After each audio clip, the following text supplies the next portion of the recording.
Shalom Bapak Ibu dan teman-teman semua. Di dalam hidup ini, tidak semua hal yang kita inginkan berjalan dengan baik sesuai dengan harapan kita. Ada kalanya hati kita lemah, pikiran kita kalut, dan jalan tampak buntu. Namun di tengah semua itu, ada satu tindakan rohani yang kuat yang bisa kita lakukan, yaitu perintahkan jiwamu untuk memuji Tuhan. Beberapa hari yang lalu saya mengalami itu, teman-teman. Saya mengalami pikiran saya kalut, jalan terasa buntu, dan saya lemah secara hati dan juga fisik saya. Saya mematikan handphone dan saya tidur. Saya tidak bisa melanjutkan beberapa pekerjaan dan saya tidur. Namun ketika saya tidur, itu tidak menyelesaikan masalah, teman-teman. Pikiran saya tetap kemana-mana, hati saya juga tidak tenang. Padahal di hari Kamis itu harusnya saya melayani doa penutupan di ibadah persekutuan, di komsel maksudnya. Tetapi akhirnya saya tidak bisa melayani hari itu karena saya matikan handphone dan saya karena tidak monitor grup, saya lupa. Saya datang, ibadahnya sudah selesai. Teman-teman, saya bertemu dengan seorang teman perempuan dan kami dua share. Di situ dia mengingatkan saya kembali untuk perintahkan jiwamu untuk memuji Tuhan. Ya. Dan saya pulang saya lakukan itu, Bapak Ibu dan teman-teman. Saya baca firman Tuhan di Mazmur 103 ayat 2 begini. Pujilah Tuhan hai jiwaku, pujilah namanya yang kudus hai segenap batinku.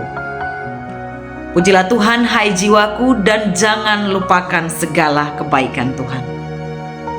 Saya lakukan itu dari tadi malam, saya lakukan itu, saya lawan kekalutan saya berjuang, saya menyembah Tuhan, saya berbahasa roh, dan saya perintahkan jiwa saya untuk memuji Tuhan.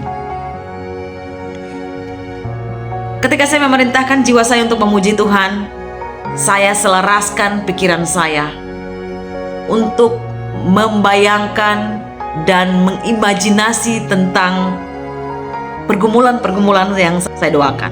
Agar iman kita bertumbuh, maka dalam doa itu kita harus selaraskan pikiran kita dengan hati kita.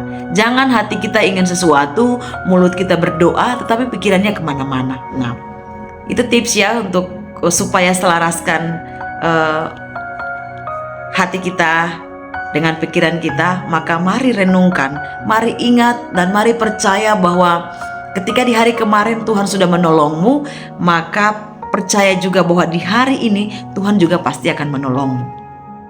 Saya lakukan itu, teman-teman, ketika hati saya diperintahkan untuk memuji Tuhan.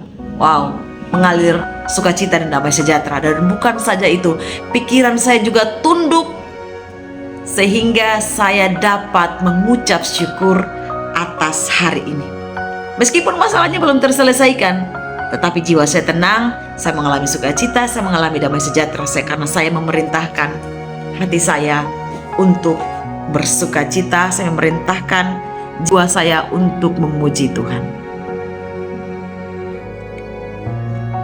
Teman-teman, di Mazmur 103 ayat 1-2 ini saya bacakan kembali. Pujilah Tuhan hai jiwaku, pujilah namanya yang kudus hai segenap batinku.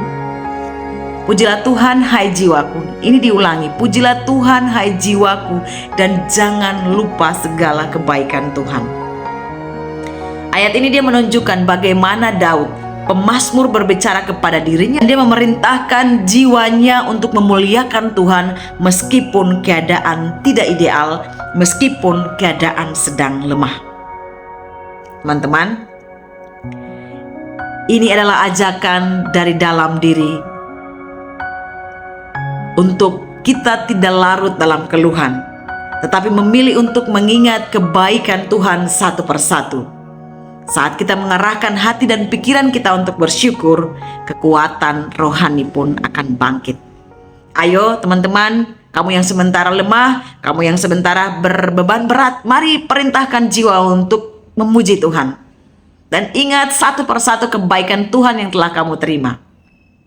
Percayalah, Tuhan Yesus memberkati.